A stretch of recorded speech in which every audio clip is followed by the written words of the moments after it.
Video ito ay magdadagdag lang po tayo ng detalye dito kay Scarlett. Kabilang na po itong Honda emblem, hub and mile na pula, pito, plate bolts, caliper bolts, at mga body bolts.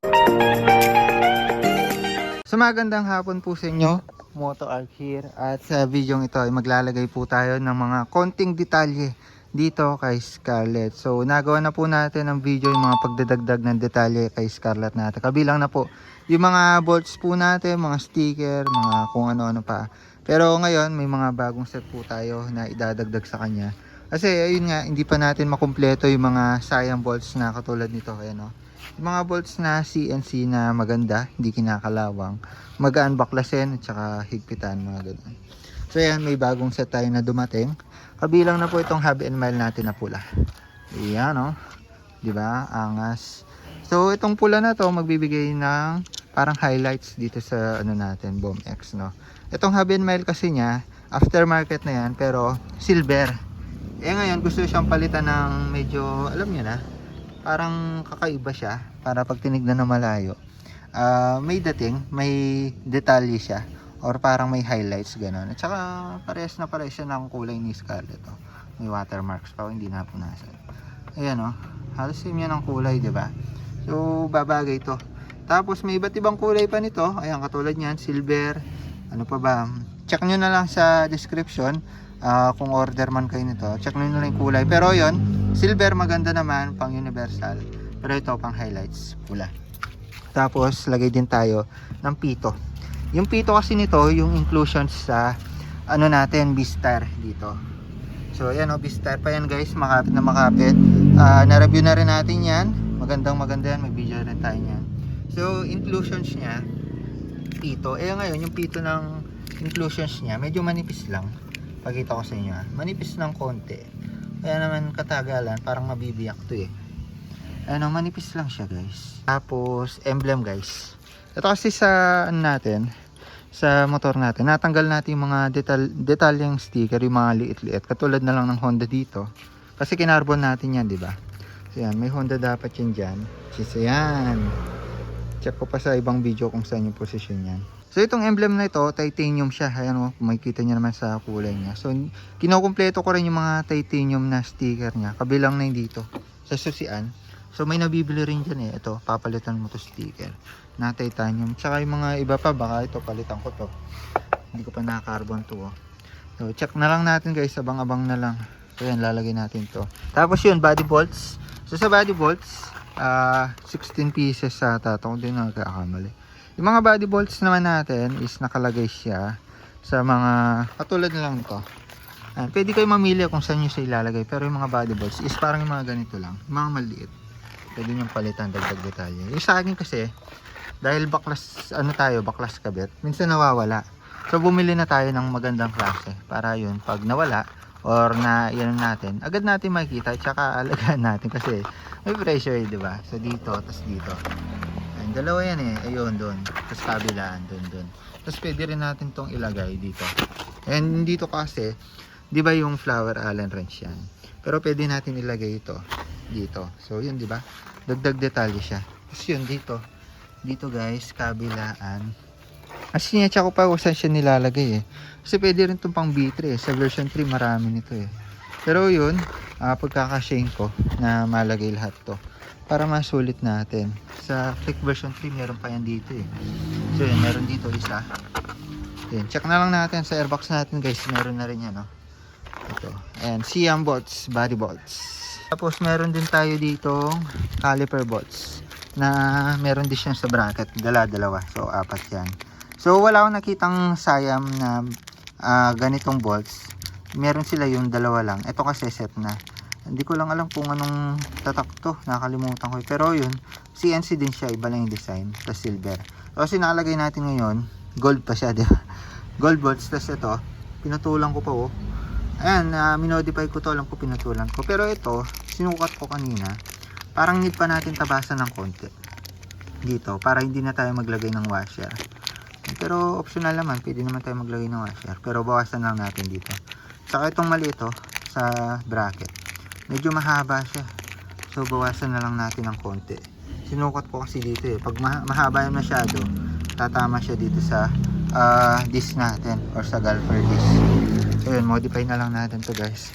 Tapos lastly, itong plate bolts. Yan. So dahil na-carbon na natin si Scarlett, syempre kailangan niya ng CNC na plate bolts. So yung luma kasi natin is yung mga mura lang, yung mga tigli 5, 10 piso lang. Tapos yun, hindi ko pa nga nabubutasan to eh. Bubutasan ko yan para mailagay na natin yung plaka. So may washer naman siya, CNC. So yun, all good side dito. And tapos ganda na, oh, ganda ng ano niya dito. May slim tayo dito, may reflectorizer. So kulang na lang yung plaka natin para iwas huli guys. So yun, may mga video tayo dyan guys, sa carbon dito, sa slim, signal lights, sa reflectorizer. Check nyo na lang guys. So yun, ilalagay lang natin lahat to. Tapos bigyan ko kayo ng montage para makita nyo yung detalye ang nilagay natin kay Scarlett. So yun, una po natin nilagay yung hub and mile po natin. So syempre, baklasin lang muna natin yung ehe natin dyan na CNC na rin. Tapos tinanggal din pala natin itong dust seal kasi hindi papasok itong hub and mile. Syempre nilagyan natin ng grasa para maprotektahan pa rin yung bearing po natin. Pagkatapos sinunod po natin yung bolts dito sa bracket. So tinabasan lang natin ng konti dyan para hindi sumayad. Nilagyan ng thread lock bago po natin siya hinigpitan para hindi na po siya lumuwag. Kinabukasan na po ito at about dito sa hub and mile natin guys na nilagay natin at tinabasan natin. Hindi pala siya fit, so hindi pang Honda Click yung nabigay ni seller. Malamang sa malamang dahil yung sa iba kong napagtunungan sa community po natin. Fit naman po yung sa kanila, plug and play. So ito hindi siya fit, pang ibang motor yan. Pero yun, pagtsagaan na muna natin to. Umorder ako nung fit at saka yung hindi natatanggalin yung dust seal. So meron pa pala nun, akala ko kasi ito na yun. Pero yun, so far so good. Ayun, nagawa naman natin ng paraan kahit papano.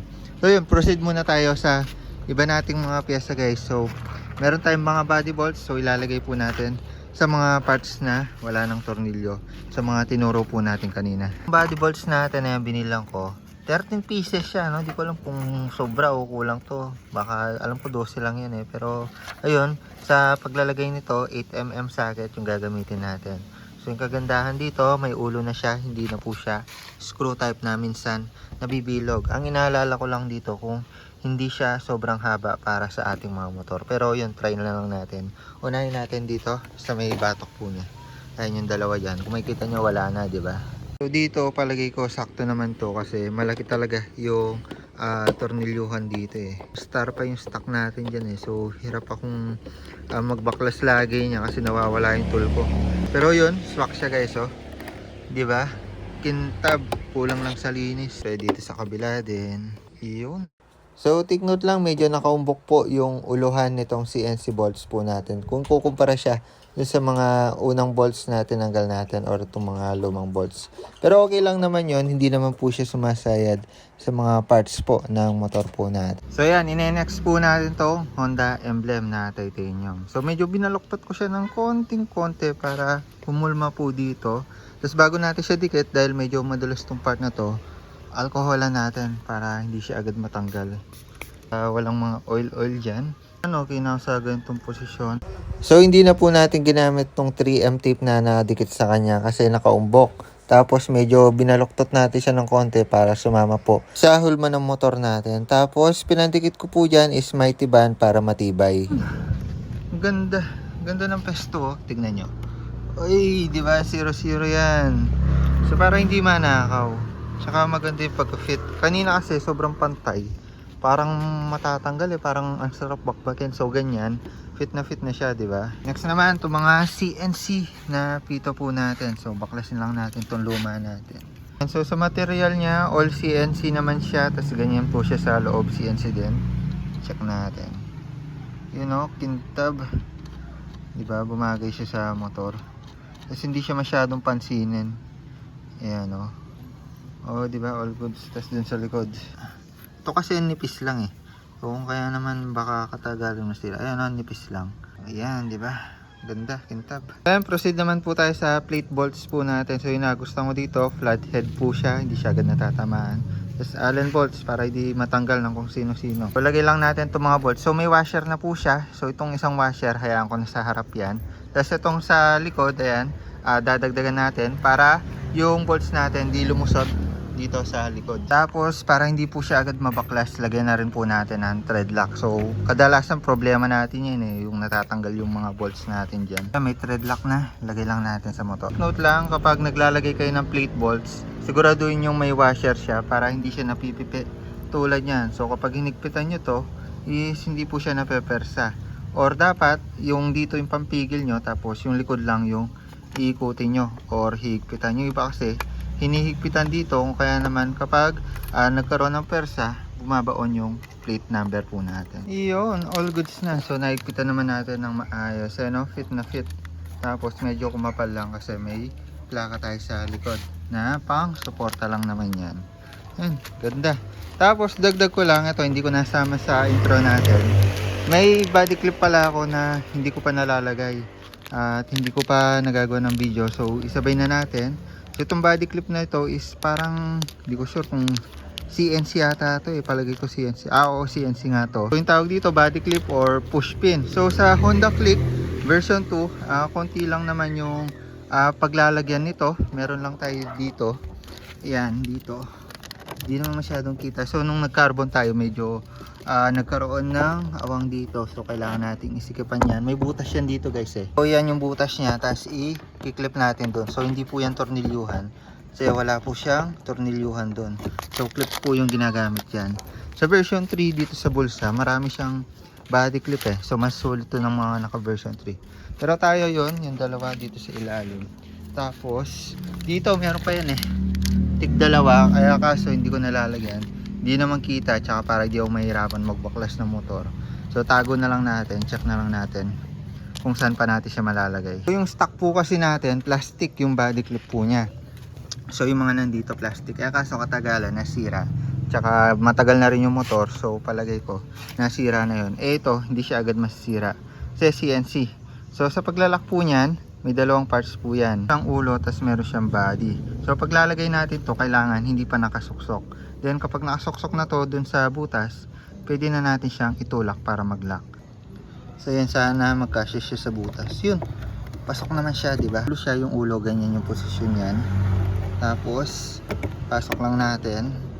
Tapos push natin para mag-lock. So yun, nag-lock na. Ayan o, nag-lock na siya. So pag tatanggalin natin, pupush natin to, babaon, luluwag na siya nun.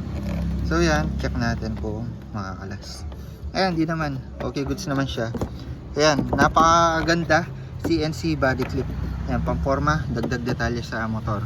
So yung kabila naman, ayun o, medyo kumakawala. So yun, naipasok ko na yung ulo, dinalawang kamay ko na. Binitawan ko muna yung camera. So yun, all goods na. Hindi na siya bumubuka, diba? Ayan, fit na siya. Pati doon sa kabila. Kanina, ang luwag yan eh. Kumakawala eh. So yun, all goods na. Dagdag detalye pa. Kintab niya, di ba? So yun, all goods na po tayo sa mga pyesa at detalye ang inilagay natin kay Scarlett. Bigyan ko lang kayo ng montage para ma-appreciate nyo po yung mga pinaglalagay po natin.